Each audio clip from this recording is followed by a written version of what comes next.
Hello, and welcome back to my channel, Brit's Book Club. If you're new here, my name is Brittany. My channel focuses mostly on fantasy novels, but sometimes I like to sprinkle in some other fun stuff. Today, I will be doing a review of Lord of Chaos, Book 6 in the Wheel of Time series. Now, I recently finished reading Lord of Chaos. I am planning to read all 14 of the Wheel of Time books before the show goes up on Amazon Prime. I would also like to read New Spring once I finish all of the books, but we'll see how that happens.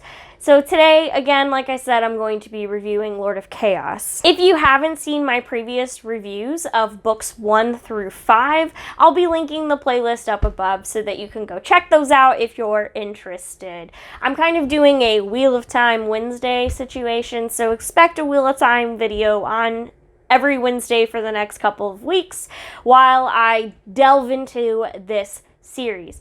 After I finish book 7, which is what I am reading currently, I will be doing some videos on my predictions for the second half of the series, or tier listing the first 7 books and which ones I like the best, which ones I are not as much of my favorites, and some other kind of fun Wheel of Time themed content. If you're interested in those kinds of videos and you want to stick around, make sure that you subscribe to the channel. I hate asking because I know it's one of those YouTuber things that everyone does, but it would really help me out here if you would. So with all of that being said, we're going to jump into the review. Just so you know, the first chunk of it is going to be spoiler-free, and then I'm going to dive into some specific scenes and character arcs and whatnot, so you will get a spoiler warning before I go into the spoiler section of these reviews. Because it is book 6 in a 14-book series, there's not too much that I can say that's spoiler-free, so just be aware of that. If you haven't read the series up until this book, or you haven't read Lord of Chaos specifically, you might want to check out another video after the spoiler-free section. So in Lord of Chaos, the pacing itself was okay. It wasn't awful, but it definitely wasn't fantastic. In fact, I would say that the first half of the book especially is very slow. It's a very slow intro, and it's not really until the last 300 pages of this 1,000-page book that things really start to pick up and really start moving. Before that, it's a little slow, but if you are really into world building, really into getting into those worlds, the meat of those worlds, then the first chunk of this book is probably not going to bother you, even with the slow pacing. Also, some other spoiler-free critiques that I have regarding Lord of Chaos is that, first and foremost, the foreshadowing and the build-up to the mysteries in this book are phenomenal. If you really pay attention to all of the scenes, everything that's going on, then you can almost start to piece together what is happening in the book before the big events actually happen. Now, I will say that a lot of what happened in this book, which again, I'm keeping it spoiler-free in this section, so you don't have to worry about me telling you exactly what happened. But what does happen in this book, there is build-up. There is lead-up to it. It's there in your face if you know where to look for it. So the foreshadowing in the build-up, in the mysteries and the intrigue of this book were really spectacular. Also, another positive when it came to Lord of Chaos was that both romantic and platonic relationships got a lot of development in this book. It's always one of those things that I love to see, because even in our real world, relationships are not static. They don't stay the same. There's development. Things happen over time. And the romantic relationships in this book, while they didn't take they weren't in the backseat per se, they did get some nice development, and those I kind of can't say too much about, so I'll dive into those in the spoiler section if you are interested in knowing a little bit more about what I'm talking about. Like I said, the platonic relationships between friends was really well done as well. I have a bit of a problem with these books, usually in that it seems like people who are supposed to be friends with one another tend to actually do this thing where they go they almost don't seem like they're actually friends. They are bickering all the time, they're being rude to each other, they're being mean to each other, trying to push each other away, that kind of stuff. And in this book, while a little bit of that was definitely happening, for the most part, the friend relationships actually were, they were dived into a little bit deeper. They were expounded upon. They got some development. It didn't rely too much on these tropes that I mentioned that I hate. My next positive spoiler-free critique of this book is that the political maneuvering and the politics in general in this book were really fun to watch. It kind of goes into what I was talking about with the foreshadowing and the mystery buildup. If you are paying attention to the politics that are happening in the book, then you might be able to predict what happens, but the politics themselves are super interesting. Up until this point, we haven't had we've had a taste of the politics in different cities and in different nations, but in this book, we definitely get a good look at how the political maneuvering and the political field across these nations can really make a huge impact on the plot. Now, I have two kind of negatives that, besides the pacing of the book, that I'm going to leave spoiler free as well for this section. The first is that Rand ends up going between two cities very frequently in this book that both start with the letter C, and that their names sound very similar. And it was a little confusing to keep those straight. So I found myself a lot of times when I was reading this book having to stop and think about which city he was in. It can be a little bit difficult to keep track of. And so my best advice for that, if you are also reading Lord of Chaos and you are finding yourself being a little bit confused by how frequently he is switching between these two cities, just try to think about the nations instead of the city names, and that might help you keep them straight. Also, what helped me was actively thinking about who else is in which specific city in order to kind of frame myself around that. But I will say that is definitely a negative for me. I didn't like having to think that hard about which city he was in. My second negative spoiler-free critique was that the ending of the book was a cliffhanger. Now, for those of us who are reading Wheel of Time for the first time now or are doing rereads, a cliffhanger is probably not going to make or break the book for you when it comes to reading on in the series or your enjoyment of this book specifically.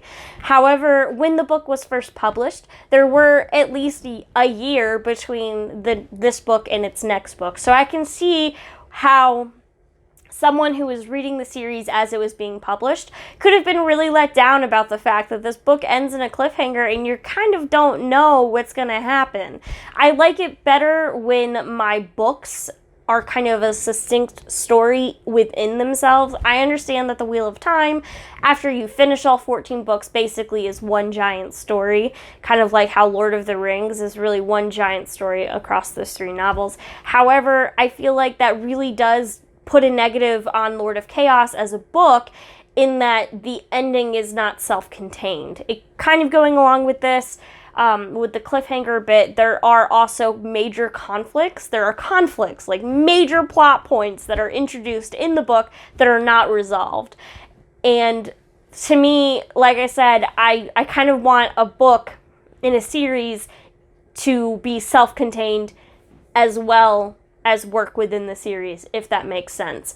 I would like to have been able to say that Lord of Chaos was a great book on its own, beyond just being a great Wheel of Time book, which of course it was. When I rated Lord of Chaos on Goodreads, I gave it 4 stars. I did give it the 4 stars because of the ending and because of the pacing and because of the little bit of confusion. It did feel like a good chunk of this book perhaps could have been not there, although I personally did enjoy the middle chunk, even though the pacing was slow. I will say, though, that the ending being a cliffhanger does make you want to jump immediately into the next book, which of course I did, which is A Crown of Swords. I'm reading that now. I should have a review out for that soon. So that kind of ends my spoiler-free section of this review. Like I said, it's book 6 in a series. There's not too much you can really say without diving into spoilers for books 1 through 5. If you have not read Lord of Chaos, click away now and go watch some other fun video that won't spoil you. Okay, so now that we're in the spoiler section, we're going to talk about some standout moments, character arcs, relationships, and then I have lingering questions and predictions for what I think are going to happen. My first standout moment was when Lana bonded Rand. Now, I have a lot of thoughts and I have a lot of feelings about this moment. It was a WTF moment for me. I kind of had, if you've watched my previous videos, then you kind of know this already, but I had kind of already guessed that Rand was going to be bonded non-consensually, but I had predicted that Elaine was going to do it. And now I will say I still think that Elaine is going to bond Rand non-consensually. However, I was very shocked that Lana did it. Although the breadcrumbs that lead you there were definitely there, were definitely present. It's just one of those situations where I was very shocked. I already did not like the fact that Elaine had bonded Birgitta non-consensually in the last book. I was not a fan of that. And I felt like when Elaine did it in the last book, there was a little bit more of justification for it because it saved Birgitta's life. However, in this situation, Lana had no justification for what she did to Rand. And it definitely made me feel like Lana is not a good person.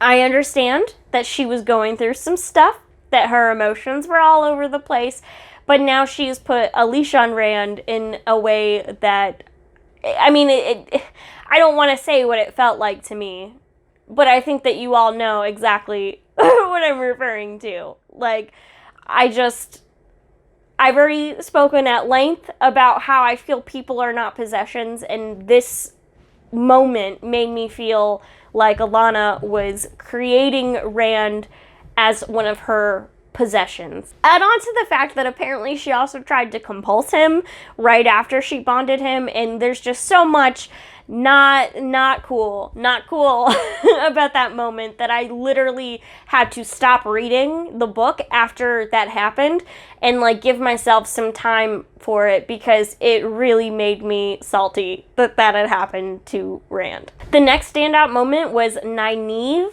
healing severing. So of course I refer to this as severing instead of stilling and gentling because it's the same thing essentially, just and severing is easier to say than the two together.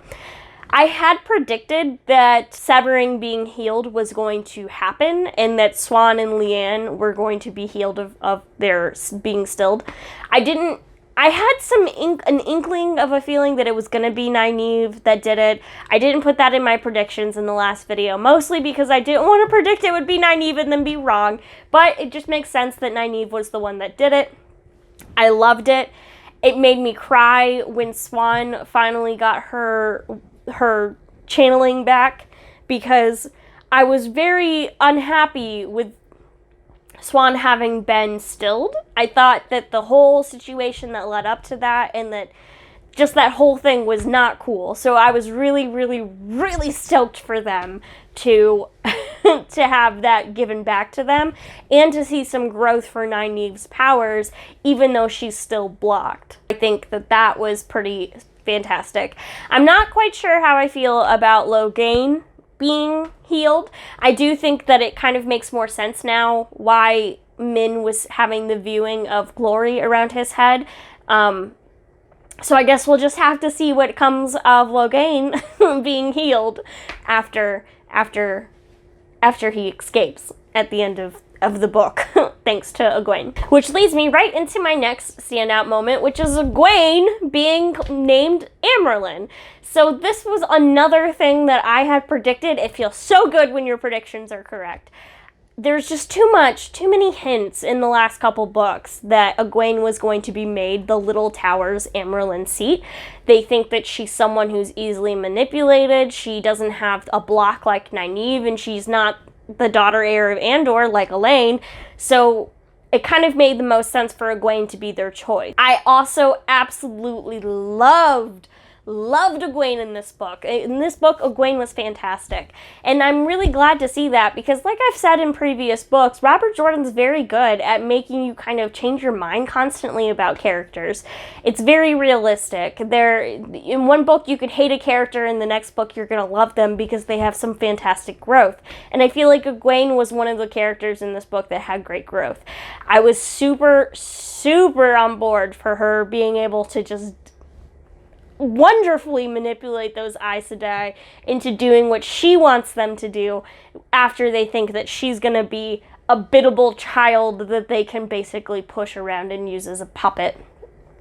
I did have a question about her being Amyrlin, though, which was, we know that Nynaeve is a yellow, because, of course, she raised Elaine and Nynaeve to full sisters, which I did not see that coming, but it makes perfect sense because, like I had said previously, I couldn't imagine Elaine and Nynaeve and Egwene all going back to the tower and, like, continuing their studies as novices or accepted.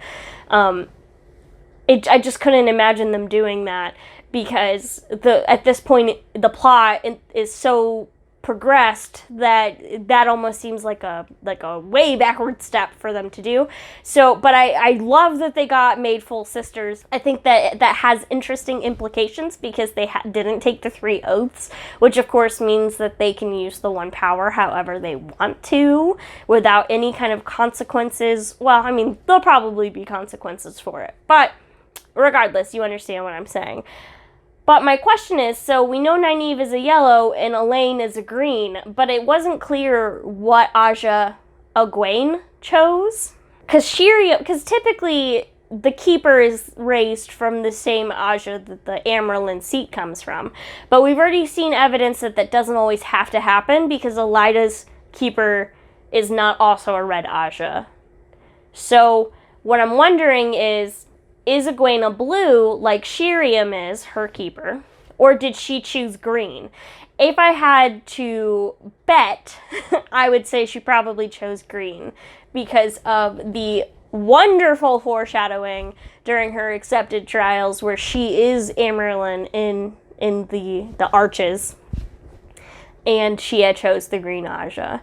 So I think she's probably a green. She could be a blue, but at this point, it doesn't seem like it's been outright stated what Aja she chose. And so I'm just kind of curious. In the grand scheme of things, it's probably not that important, but I am a little bit curious about what Aja she chose. My next standout moment is the Ashiman and Black Tower. So this isn't really a moment per se. It's kind of just in general. I really liked the Ashiman in the Black Tower. I thought that they were super scary. I would not want to be in a battle or confrontation with them myself. I loved that Rand replicated the novice to accepted to Aes Sedai with his titling. I have a feeling that the Ashiman are going to be a huge factor in Rand's success moving forward in the books. However, I really don't trust Tame. I really do not trust Mazrim Taine. I don't know. He seems to have his own motives and his own ulterior plans that he's forming around what Rand is having him do, and I just super don't trust him. My last standout moment is Dumas Wells. Now, this battle and everything that leads up to it, that last chunk of the book, was just amazing. It was amazing. It was terrifying. I had no idea what was going to happen. I didn't see the Aes Sedai tricking Rand and capturing him coming. I had no idea that was about to happen. So that was a really, really neat moment. And I loved how Perrin just came in and he took control. And Perrin's my favorite character, and we haven't had a whole lot of him in the last couple books. I was glad to see that he was back, and that he not only was back, but he also was taking charge.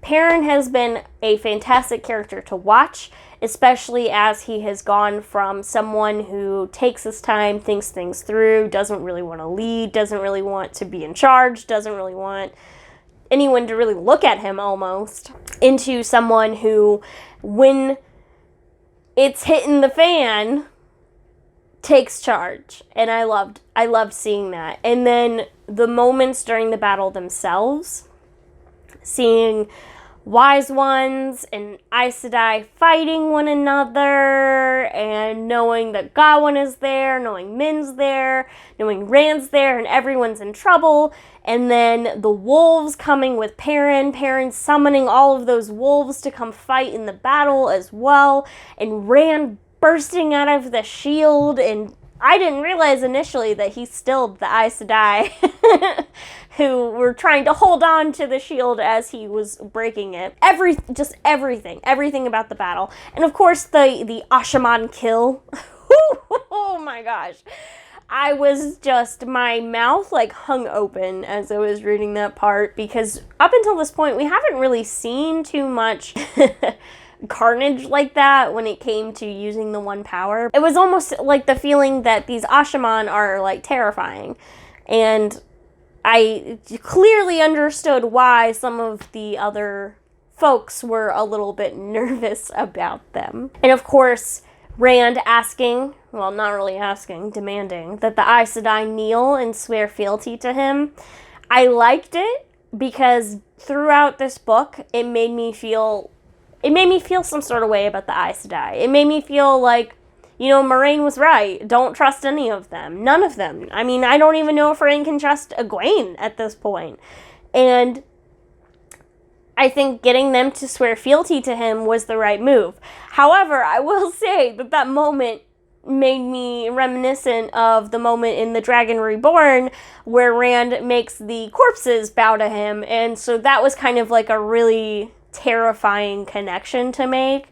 And of course, that's like where the book leaves off. Next, we're going to talk about some relationships. So the first romantic relationship I want to talk about is Gwen and Gawain.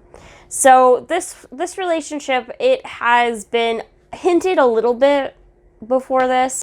I'm curious because we haven't seen too much of Gawain and Egwene together, and the romance between them feels like it almost feels like it comes out of nowhere. There have been, like I said, there's been like a sprinkle of foreshadowing before this, but kind of like other romantic relationships in this series, it really feels like they go from meeting to boom, they're in love. And with this couple specifically, I'm worried about what kind of relationship they're going to actually have, because not only was it like boom, we're in love, but they almost don't love the actual person, because they've been romanticizing an idealized version of this person in their dreams, essentially, and that's who they're in love with, is this person that they've been imagining in their dreams, and that person may not be accurate to the person that the other actually is. So I don't know what to feel about their relationship. It's going to be interesting to see what happens with Gawain when Egwene and company march on Tar Valon, because right now Gawain is on Elida's side. The next romantic relationship I want to talk about is Rand and Min. So I'm Team Aviendha. I'm still Team Aviendha after this book. I don't care what anyone says about Min. Min is a good character. I really like her. I've really liked her in the previous books. But I don't know how I feel, just like with Gawain and Egwene, I don't really know how I feel about the romantic relationship between Min and Rand. So Min is definitely already in love with Rand. We know this because she knows she's going to fall in love with him. She knows that it's inevitable, yada, yada, yada. But I don't really like the character that Min becomes around Rand. It's not the character that we've been introduced to and have been used to. Every scene that Min was in with Rand, it just didn't feel like it was Min. Yeah, and so I didn't really like that, because to me that reads as, well, she is changing who she is or because of this man, and I didn't really like that. I didn't like that literally every scene she was in with Rand, she like was crying over something. Rand seems to be interested in Min, kind of, and Min is definitely interested in Rand. And I mean, like, she's sitting on his lap and they've kissed and stuff, but like, yeah, I don't know how I feel about it. Okay, let's talk about some character arcs. So this book, the stars of this book really were Rand and Egwene, I think. They had the biggest journeys. I think Rand is probably going to be one of those characters that develops even more so into being the Dragon Reborn from this farm boy that he was. You know, everything from ordering hangings to, you know, making his friends do whatever he wants them to do without a second thought or feeling guilty about it. Blowing up on the girls from the Two Rivers who show up and like that kind of terrifying them in the way that he did. Also, in the same vein, really holding his own with the nobles and scaring them, and then also creating the Ashiman specifically to be weapons. And, of course, the arrogant way that he dealt with the Aes Sedai, regardless of whether or not they were from the Tower or from Saladar, was very interesting. It all kind of combines into Rand's progression as a character. If you look at Rand in this book and you look at Rand in Eye of the World, they really are completely different characters. You can't even really say that there's much left of the character that you knew in Eye of the World. And I'm okay with that because Rand has had some real development over the progress of the books. And he's really become very cold, very ruthless. And I'm wondering how much of Luce Theron that is and how much of Rand that is. Kind of in the same vein, Egwene, she starts the books with this thirst for knowledge, thirst for the wider world and whatnot. And she kind of takes on whatever culture she's immersed herself in. And in this book, it was very apparent that she had really taken to heart the lessons of honor and duty and, getting things done from the Aiel. She kind of takes that into being the Amyrlin, and it really does help her. Just as an example, she does some fantastic maneuvering of Ramonda, Lelaine, and Shiriam in order to push the Saladar Aes Sedai into marching on the White Tower. And I think that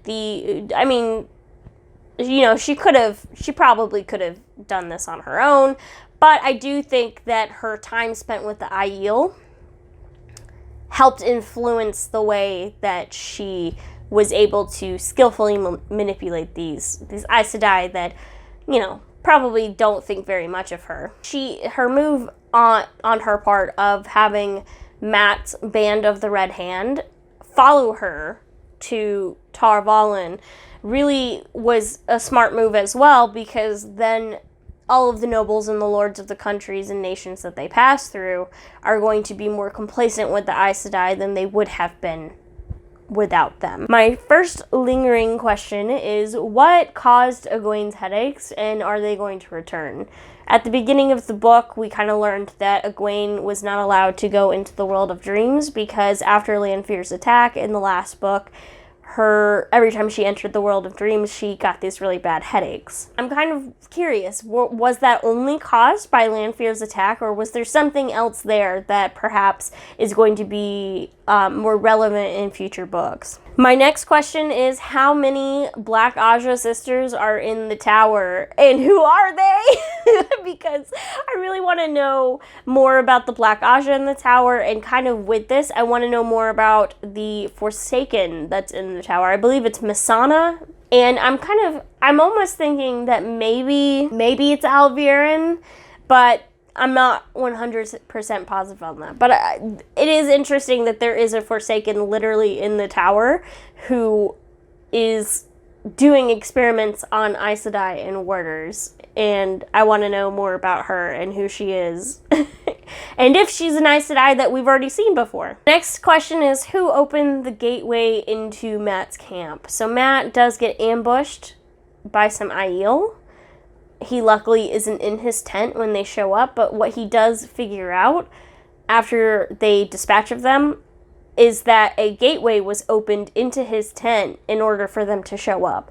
And gateways typically mean Forsaken. It could have been an Ashiman, though, as well, because Ashiman also know how to travel. So I'm kind of curious who set up that ambush for Matt. Another Matt question is, when are we going to actually meet the daughter of 9 moons? So we know that she's probably related to the Sea Ancient, and so I want to know when we're going to meet her, because I want to know who Matt's lady is. He deserves a good break after all the stuff that he's been through. And my last question is, what happens when a bonded warder is bonded by another Aes Sedai? So I get the feeling that this question is going to become plot relevant. And that is because one of my predictions is that Elaine is going to bond Rand non-consensually. Now, I do think that even though Rand has already been bonded by Lana, I think Elaine is going to bond him anyway. And I think that she's going to do it without his permission, because that seems very in line with Elaine's character as we know it. And so what I'm curious about is, what is the ramifications of that? If Elaine, in fact, bonds Rand when he already has a bond, does one bond trump the other? Or do both bonds coexist in his head? So I'm very curious about all of the ramifications of what could happen if he gets bonded by another person. I also, one of my predictions that I just want to flout out there as having been correct, I did predict that Tigraine was going to be Rand's mother, and it seems like that got confirmed in this book. Lots of people saying that Rand looks like Tigraine, Rand trying to figure out how closely related Tigraine and Morgase were, all of that.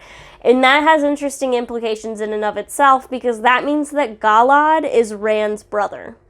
So that's kind of cool and kind of interesting, because now we've got Rand with a half-brother who is a White Cloak. Also a little weird that Rand's half-brother is also half-brothers with Elaine, but they're not technically related, so, you know, whatever. Okay, my next prediction is that Aganar and Osangar, I think Aganar is Lanfear, and Osangar, at this point, I think is Asmodean, but it could be one of the other male Forsaken. And what I think seems, this is a prediction, but it seems like it might have already been confirmed, is that they use the opposite of what they actually should be using. So, when it comes to channeling. And so it seems like, for instance, that Aganar uses Saidin instead of Saidar. So we'll see what else comes of that. I'm also kind of thinking that Rand might end up gentled and then healed of that gentling. Now that we have someone in a whole bunch of someones who can heal that, it kind of seems like perhaps that might happen, where Rand might end up gentled and then have it brought back. The only thing that stops me from thinking that that might happen is that we know that it kind of seems like a random chance of how powerful you are after the healing, because we know with Logain, he kind of kept as much power as he had before he was gentled when he got healed. But with Swan, and it seems Leanne as well, their power was not as much as it had been before they were stilled. So I would be worried about Rand being gentled because his power might decrease, but it's still a possibility. And my last prediction, which is not a real solid prediction, is that I think that something big is going to happen with the Ashiman and Tame. I don't know what, but I just get the feeling that they're like Chekhov's gun right now. That they're kind of there. There's something not good is going to happen with them when it comes to Rand, and I'm a little scared for him. So that was my review of Lord of Chaos, Book 6 in the Wheel of Time series by Robert Jordan. I hope that you enjoyed this review. Tell me down in the comments below what your favorite part of Lord of Chaos was. If I had to choose my favorite standout moment, it would probably be Nynaeve healing, severing but the battle at the very end is a very close second. So with all of that being said, thank you so much for watching this video. I hope to see you in another one, and until then, have a great rest of your day. Bye!